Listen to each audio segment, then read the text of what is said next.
안녕하세요. 불만찬 기자들입니다. 자, 벌써 K리그가 첫 번째 로빈을 마무리합니다. 이번 주 11라운드가 펼쳐지거든요. 네. 한 번씩 다 마주치게 된 거예요. 역대급 초반을 마무리하기 위한 판이 제대로 깔렸습니다. 흥행 보증 수표인 어린이날 매치업입니다. 벌써부터 지금 막 광클하시더라고요. 예매 전쟁하고 계신데요.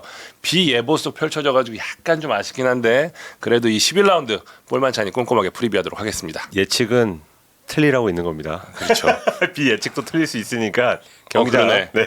많이 찾아주시길 바랍니다. 자, 첫 경기 5일 오후 2시 서울 월드컵 경기장에서 열리는 서울과 전북의 경기입니다. 2위 서울, 10위 전북이 격돌합니다. 가장 최근인 지난해 9월 7일 전주성에서 격돌할 당시 순위가 전북이 2위, 서울이 8위였습니다. 현재 서울은 최근 4경기에서 3승, 전북은 최근 4경기에서 3패. 팀 득점만 봐도 서울이 21골, 전북이 10골. 두 팀의 위치 상황이 작년과 뒤바뀐 걸 알 수 있습니다. 그러네요. 상성면에선 전북이 압도했습니다. 최근 리그에서 17번 격돌에 13승 4무 무패를 달렸고요. 5년 넘게 서울은 승리가 없었습니다. 두 팀이 한때 라이벌이었던 걸 감안하면은 진짜 큰 격차네요. 네, 마지막 승리할 때 득점자가 결승골 득점자가 박주영 선수였고 감독은 황선홍 감독이었습니다. 아, 그 경기군요. 네. 양 팀은 지난해에도 어린이날에 격돌을 했는데요. 1대1로 비겼고 별명 미친 게 박동진이 어린이들 앞에서 그 유명한 쉬 세레머니를 했던 그런 경기였습니다. 저 현장에 있었습니다. 서울은 지난 시즌 FA컵 결승전에서 패배를 안긴 팀 바로 전북이었는데요. 기세를 탄 지금이 무승을 끊을 적기라고 생각할 것 같습니다. 이날 변수 중 하나는 전북 김상식 감독의 거취입니다. 네, 강원전을 마치고 김상식 감독 사퇴설이 불거졌는데요. 서울전 이전에 사퇴가 결정날 것으로 예상이 됩니다. 고로 서울전에선 퇴장이 아닌 사유로 벤치 공석 상태에 직면할 것으로 보이는데요. 서울로선 슈퍼매치에 이어서 또 한 번 감독 교체한 상대와 첫 경기를 맞이하게 됩니다.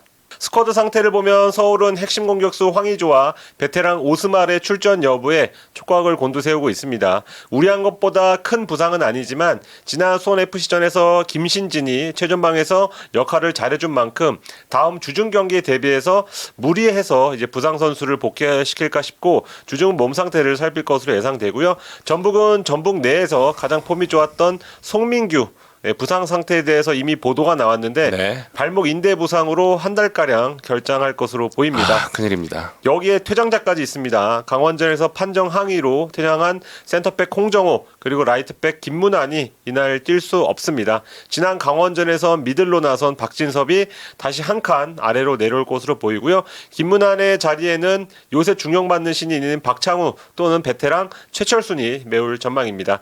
키플레이어는 서울 나상호가 정배로 해야 될 것 같습니다. 그쵸. 전북이 이제 내려서는 팀이 아니다 보니까 나상호의 공간 침투 그리고 스피드가 먹혀들 가능성이 있어 보이고요. 전북에선 송민규가 부상으로 빠진 상황에선 아마노에게 많은 것을 기대할 것 같습니다.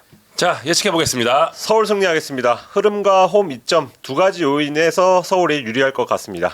저는 징크스는 쉽게 깨지지 않는다는 생각에서 전북 승리하도록 하겠습니다. 네. 자, 두 번째 경기 같은 시각 대팍에서 열리는 대구와 울산의 경기입니다. 네, 대구 울산전. 대구는 2연패 뒤 3연속 연속 무패 그리고 승점 7점을 따내면서 어느새 7위까지 점프했습니다. 제주와 함께 서서히 정상 궤도에 오르는 팀으로 분류할 수 있겠고요. 울산은 3라운드부터 줄곧 선두를 달리더니 2연속 무승도 있었지만 다시 2연승. 그리고 지난 광주전에선 특히 극적인 역전승으로 다시 한번 기세를 올렸습니다. 나란히 승리한 상태로 맞붙는다는 점에서 이날 기세 싸움이 대단할 것으로 예상됩니다. 대구는 수비가 최근 3경기에서 1실점 확실히 안정화된 상태인 만큼 이제 공격의 세징야만 돌아오면 된다고 생각할 것 같습니다.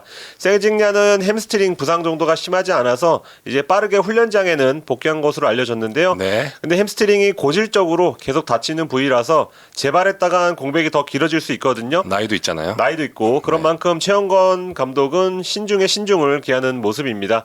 그래서 울산전도 경기 당일 오전까지 여러 요소를 고려해서 출전 여부를 결정할 것으로 보입니다. 만약 세징야가 이날도 결장한다면 베테랑 이근호의 롤이 베테랑 이근호 이제 대한축구협회 이사죠. 늘어날 전망입니다. 최근 대구 경기를 보면 많은 분들이 공감하실 텐데요. 바셀루스 세라토보다는 나이 합 75세인 이근호와 이용래의 기여도가 더 높습니다. 지난 수원전에서 승리하고 대구 직원들이 두 선수에게 10년만 더 해달라 그렇게 좀 농반진반 요청을 했는데 두 선수는 손사래를 쳤다. 젊은 선수에게 기회를 줘야 된다고 거부 의사를 표현했다고 합니다. 그래서 그 골키퍼 오승훈 선수는 5월 중순에 복귀할 전망이어서 이날도 최고라니 최영은 선수가 추격할 것으로 예상되고요. 대구의 고민이 0점대에 그친 공격이라면 울산은 수비입니다. 수비는 10경기에서 9실점, K리그 유일한 0점대 실점률을 기록 중인데요. 이런 팀이 뭔 고민이겠냐 하겠지만 임종은, 정승현, 김태환, 김기희 모두 부상을 당한 상태입니다. 만약 이 4명 중에 돌아올 선수가 없다면 뭐 박용호를 한 칸 내려서 3백을 쓴다거나 하는 식의 변화를 주지 않을까 싶고요. 이들은 큰 부상은 아니라서 지금 훈련장에는 일단 돌아온 상태로 알려졌습니다. 사실상 유일하게 남은 정통 센터백인 김영건 선수는 이번에도 좀 수고를 해줘야 되지 않을까 싶습니다. 키플레이어는 대구에선 고재현으로 하겠습니다. 최근 울산이 실점하는 패턴을 보면요. 박스 외곽, 중거리 슛이 많습니다. 고영준 선수도 그랬고 이진현, 이강현 선수도 그랬습니다. 대구에서 박스 외곽 슈팅 담당자는 세징야 선수죠. 근데 세징야 다음으로 슈팅 횟수가 많은 선수가 고재현입니다. 그렇죠. 네, 고재현의 한 방이 필요할 수 있겠고 울산에선 박호로 하겠습니다. 대구 3백 상태 그리고 수비 위주의 전술을 감안하면 주민규, 마틴 아담 두 선수의 어떤 힘으로 누르는 공격은 한계가 있을 수 있습니다. 지난 광주전처럼 모래성을 서서히 무너뜨려야 할 수 있는데 이 역할을 울산 그리고 K리그에서 가장 잘하는 선수가 박호입니다. 지금 우리가 알던 박호로 돌아왔습니다. 네, 예측해보겠습니다. 무승부하겠습니다. 대구 수비 지금 흔들리지 않는 편안한 상태입니다. 전 이번 1로빈까지는 무조건 울산승 정배로 가겠습니다. 네. 세 번째 경기는 오후 4시 30분 인천 전용구장에서 열리는 인천과 수원의 경기입니다. 인천 지난 포항전에서 승리하면서 중위권 도약의 발판을 마련했습니다. 최근 들어 공격력이 눈에 띄게 좋아진 모습인데요. 제르소 에르난데스 사이에 천성훈이 자리 잡으면서 3톱이 확실하게 완성된 모습입니다. 인천 최근 4경기에서 6골 기록 중인데 그중 3골을 천성훈이 넣었습니다. 제르소 에르난데스까지 터져준다면 훨씬 공격이 올라갈 수 있는 인천이고요. 네. 이날 인천 확실한 호재가 있습니다. 지난 광주와의 4라운드 후에 부상으로 빠졌던 이명주가 복귀를 합니다. 팀 훈련까지 정상적으로 소화를 했고요. 몸 상태도 괜찮다고 합니다. 선발 여부가 변수인데 지금 인천 중원이 신진호, 문지환 라인으로 확실하게 자리를 잡았잖아요. 그쵸? 문지환 같은 경우는 지난 경기에서 결승골까지 넣었고요. 굉장히 좋은 모습 보여주고 있는데요. 과연 이명주를 어떻게 활용할 것인지 허리진 전체에 대한 형태를 어떻게 바꿀 것인지가 굉장히 중요한 포인트가 될 것 같습니다. 수비는 델브리치가 지금 출산을 마치고 돌아오면서 왼쪽에서 지난 경기 인상적인 플레이를 펼쳤던 권한진과 경쟁을 할 전망입니다. 수원은 최악의 흐름이 이어지고 있습니다. 5연패 중입니다. 최근 두 경기에서는 골도 못 넣었어요. 총체적 난국이라고 할 수 있겠는데 최성용 감독 대행이 뭐 4백, 3백, 뭐 지난 경기에서는 염기훈 카드까지 매 경기 다양한 수를 써보는데 백약이 무효입니다. 제가 지금 방송을 찍는 3일 오후 김병수 감독으로 확정이 났는데 이날까지 최성용 대행이 벤치에 앉지 않을까 싶은데요. 김병수 감독이 설령 앉는다고 하더라도 큰 틀에서는 이 최 대행이 준비한 대로 할 공산이 크잖아요. 네. 하루밖에 안 되니까. 일단은 분위기 전환 이게 아마 수원이 가장 믿을 만한 구석이 아닐까 싶은 게 수원의 지금 문제는 사실 전술보다는 선수단 전체에 있는 패배주의거든요. 김병수 감독이 들어온다고 했었을 때 선수들 전체적으로 미치는 영향이 좀 달라질 것 같고 뭐 선수단 전체적으로 보면 고승범이 이날도 좀 쉽지 않고요. 김경중, 전진우 등 공격 자원도 부상이라 변화를 줄 수 있는 카드에 한계가 있거든요. 그러니까 수원은 감독 교체 효과에 기대를 걸 것 같습니다. 지난 시즌 인천 1승 2무로 우위를 보였습니다. 인천 팬들 입장에서는 작년 9월 1대3으로 지다가 추가 시간에 2골 넣으면서 3대3으로 비겼던 경기가 아마 많이 생각이 나실 것 같아요. 네. 인천 올 시즌 홈에서 1승 3무 1패인데 잡을 경기를 못 이긴 게 많거든요. 수원은 올 시즌 홈 원정 성적이 같아요. 1무 4패 4득점 9실점 똑같습니다. 제가 기록을 보니까 인천이 홈에서 첫 골 평균 시간이 15분으로 대단히 빠른 반면 수원은 원정 첫 실점 평균이 25분으로 역시 빠르거든요. 네. 그러니까 초반이 성패를 가를 공산이 커 보입니다. 인천은 최고의 감각을 자랑하는 천성훈이 키플레이어가 될 것 같고요. 수원은 그나마 위협적인 아코스티의 공격력을 믿어야 될 것 같습니다. 예측해 보겠습니다. 인천승. 아무리 그 감독 교체 효과가 있다고 하더라도 현재 분위기에서는 좀 차이가 있는 것 같습니다. 저도 인천 승하겠습니다. 델브리치 분유 파워 기대하고요. 무유 파워야 아직은. 네, 순산을 축하드립니다. 자, 6일 경기로 넘어가겠습니다. 오후 2시 제주 월드컵 경기장에서 열리는 제주 포항전입니다. 제주는 광주 원정에서 500승 통산 이제 501승이 됐는데 K리그 통산 역대 5번째입니다. 그 5팀 중에는 포항이 있죠. 그러니까 500승을 넘긴 팀들 어떤 원피스로 따지면 흰 수염들의 웅장한 대결이라고 할 수 있습니다. 통산 전적만 봐도 지금까지 무려 171번 만나서 제주 기준으로 61승 48무 62패. 와 진짜 팽팽했네요. 정말 팽팽했습니다. 남길 감독은 제주, 김기도 감독은 제주와 포항에서 두 팀의 맞대결을 실제로 경험을 했었습니다. 지난 두 번의 맞대결에선 제주가 7골 넣으면서 2연승 우위를 점했습니다. 제주는 원정 4연승, 그래서 뭐 원정 남길, 뭐 반전 남길 이런 별명도 달렸는데요. 지난 라운드 대전전 완승을 거뒀고 포항은 김인선의 이른 퇴장으로 인천을 상대로 시즌 첫 패배를 당했습니다. 제주의 기세가 더 좋아 보이지만 제주는 올 시즌 포함 최근 홈 10경기 연속 무승을 당할 정도로 원강 홈 약의 모습을 보이는 점이 걸릴 것 같고요. 포항은 올 시즌 원정에서 2승 2무 무패, 그리고 특히 원정 4경기 중 3경기에서 멀티골, 전북과 울산을 상대로도 2골씩 넣을 정도로 상대팀 안방에서 좋은 모습을 보였다는 점을 내세울 것 같습니다. 포항의 고민은 측면입니다. 김기도 감독은 정재희가 부상을 당한 상황에서, 참고로 정재희는 7월 정도에 돌아올 것으로 좀 보여지는데, 그 이후에 주로 백업으로 뛰던 김인성이 선발을 꿰찼죠. 그래서 김인성, 백성동 좌우 날개로 광주전, 서울전, 인천전에 나섰고 그렇게 굳어가는 모양새였는데 김인성이 이날 뛸 수 없는 만큼 이 선을 어떻게 조립할까 고민이 많을 것 같습니다.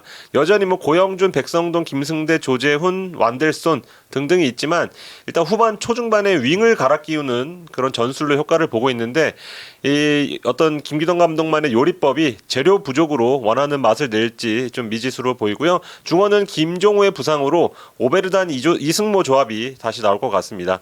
제주는 중원의 힘으로 지난 대전전에서 좀 승리를 거뒀는데요. 구자철의 출전 여부가 중요합니다. 궁금하네요. 네, 계속된 강행군의 근육 쪽 피로를 호소하고 있습니다. 대전전 후반에 뒤쪽 허벅지 붙잡아서 햄스트링 아니냐, 교체 아웃됐었죠. 교체 아웃됐죠. 그래서 우려가 많았는데요. 다행히 뭐 휴식을 취하면 괜찮은 정도라서 장기 부상은 아닌 것으로 보이지만 일단 나이도 그렇고, 그렇죠. 최근에 강행군으로 인한 피로도도 그렇고 이날 경기 출전은 물음표로 해도 될 것 같고요. 구자철이 만약 빠지면 김봉수가 그 자리를 메울 것으로 보입니다. 그리고 포항이 아무리 뭐 자원이 없다 그래도 포항은 포항이잖아요. 그렇죠. 그런 만큼 측면에서 이제 대인마크가 좋은 안태현으로 먼저 기용할 것인지 아니면 공격적으로 안현범을 먼저 쓸지 남길 감독은 마지막까지 고민할 것 같습니다. 키플레이어는 제주 서진수, 포항 고영준으로 하겠습니다. 젊은 축에 속하는 공격수들이란 공통점이 있고요. 서진수는 4월에만 2골 해결사 역할을 잘해줬고, 서진수보다 한 살 어린 고영준은 4월에만 3골, 두 선수 모두 날카로운 상태입니다. 예측해보죠. 제주 승리하겠습니다. 제가 올 시즌부터 제주 담당인데 이번에는 출장 안 갑니다. 참고로 올해 2번 출장인데 제주가 승리가 없었습니다. 제주 팬들 참고하시면 좋을 것 같습니다. 저는 무승부 하겠습니다. 네. 제주 홈 징크스가 조금 걸리네요. 네, 다섯 번째 경기입니다. 오후 4시 30분 수원 종합운동장에서 열리는 수원FC와 강원의 경기입니다. 수원FC는 지난 서울전에서 0대4 완패를 당했습니다. 앞선 경기에서는 잘하고 대구와 1대1로 비겼었잖아요. 네. 그러니까 홈에서 강한 수원FC 입장에서 이번 홈 3연전에서 최대한 승점을 쌓는 게 목표였는데 지금까지는 승점 1점에 그치고 있는 아쉬운 결과입니다. 그래서 이번 강원전이 중요합니다. 하지만 상황이 썩 좋지는 않아요. 지난 서울전에서 플레인 코치 양동현을 넣을 정도로 공격진이 2군에 가까운 모습이었잖아요. 당시와 상황이 크게 달라지지 않았습니다. 핵심 공격 트리오 라스, 이승우, 이광혁 모두 출전이 불투명한 상황인데요. 라스와 이승우는 무리하면 뛸 수도 있다고 하는데 시즌이 많이 남은 데다가 또 이번 경기 후에 또 주중 주말로 이어질 일정이 이어지잖아요. 네. 수비의 정동호도 상황이 좋지 않기는 마찬가지거든요. 수비는 역시 믿을 수 없는 수원FC이기 때문에 이들 핵심 자원들, 특히 공격 쪽에 부상자가 많다는 것은 이날도 부정적으로 작용할 것 같습니다. 양동현이 또 뛸 수도 있는 게 지금 수원FC의 현실입니다. 네. 강원은 개막 후 최고의 상승세입니다. 2경기 연속 승리를 챙겼는데 그것도 모두 극장승으로 거둔 승리였습니다. 팀 분위기도 최고조겠죠. 강원은 2일이었죠. 수년대 FA컵을 치렀습니다. 승부 차이까지 가는 대열투 끝에 충북 청주를 잡으면서 기세를 이어나갔는데 어쨌든 연장까지 갔어요. 이날 뭐 유상훈, 임창우, 김진호, 김대현 같이 최근 선발로 나서지 않은 선수들로 나섰는데 어쨌든 연장까지 치르면서 아꼈던 양현준, 박상혁도 나왔단 말이에요. 최용수 감독이 로테이션을 많이 하지 않는 스타일, 특히 좋은 흐름일 때는 거의 같은 멤버로 나서는 스타일이잖아요. 그래서 짧은 기간 동안 얼마나 회복할 수 있을지. 손흥민은 이틀 쉬고 이제 경기에 나서게 되는 셈이거든요. 결국 체력이 관건이 될 것 같습니다. 뚜렷한 부상자는 없는 강원이고요. 호재라고 한다면 FA컵에서 에이스 김대현이 골맛을 본 겁니다. 양현준이 2경기 연속 공격 포인트 올리면서 살아나고 있는 지금 김대현까지 가세하면 지난 시즌의 이 강력했던 파괴력을 다시 한번 보여줄 수 있을 전망입니다. 로벤과 리베리. 그렇죠. 네. 로베리. 지난 시즌 맞대결에서는 수원FC가 2승 1패로 우위에 있었습니다. 주목할 것은 내용인데 골이 많이 났어요. 3경기에서 11골이나 났습니다. 네. 강원 스타일이 지난 시즌에도 비슷하다고 봤을 때 의외의 결과가 좀 아닌가 싶고요. 저는 키플레이어를 꼽은 손FC에서는 정재용 하겠습니다. 지난 경기에서 이 복귀식을 치렀는데 정재용이 지난 시즌 강원을 상대로 2골을 넣었더라고요. 지금 득점 자원이 없는 손FC 입장에서는 한 방에 있는 정재용의 플레이가 중요해 보이고요. 강원에서는 흐름을 완전히 탄 양현준으로 하겠습니다. 예측해 보겠습니다. 무승부. 저는 이번엔 난타전이 아니라 저득점 무승부 각이 아닐까 싶습니다. 저는 강원 승리하겠습니다. 지난 라운드 대전 보니까 체력보다는 중요한 건 흐름이라고 좀 보여집니다. 마지막 경기 가보겠습니다. 오후 7시 광주 전용구장에서 열리는 이번 라운드에서 가장 기대가 되는 광주와 대전전입니다. 승격 동기 간의 맞대결입니다. 네. 광주 지난 시즌 1위로 다이렉트 승격을 했고요. 대전은 2위로 승강 플레이오프 끝에 올라왔습니다. 두 팀 다 승격팀답지 않은 기대 이상의 행보를 보이고 있죠. 광주는 6위, 대전은 4위 달리고 있습니다. 두 팀 다 파이널 A 자리에 위치해 있고요. 네. 광주는 지난 울산전에서 아쉽게 패했죠. 선제골을 넣고 막판 2골을 내주면서 무너졌는데 그래도 경기력만큼은 대단히 인상적이었습니다. 최강 울산을 상대로도 물러서지 않고 특유의 공격적인 축구를 펼쳤고요. 내용적으로도 아주 좋았습니다. 내부적으로는 더욱 자신감을 얻는 계기가 됐다고 하더라고요.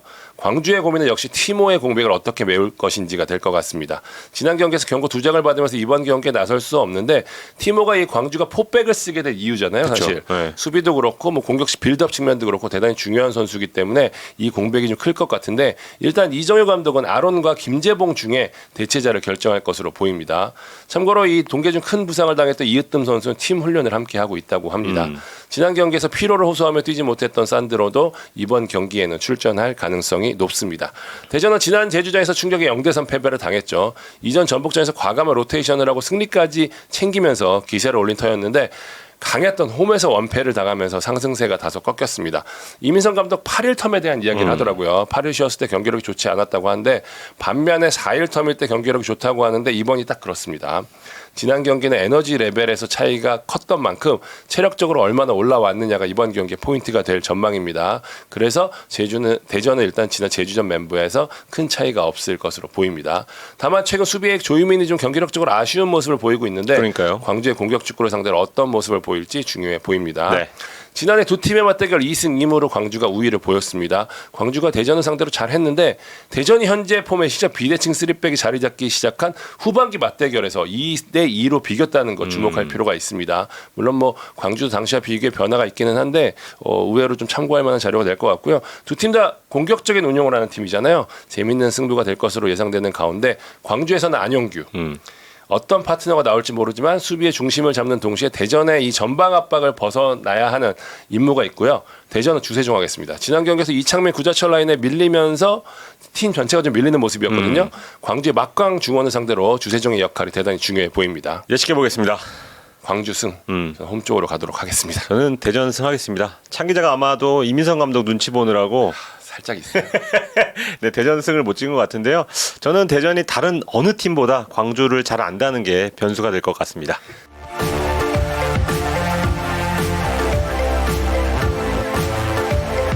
자, 11라운드 프리뷰 해봤습니다. 이번 라운드도 대박 관중, 대박 경기력을 기원하면서 마무리하도록 하겠습니다. 네, 지금까지 볼만찬 기자들이었습니다. 감사합니다.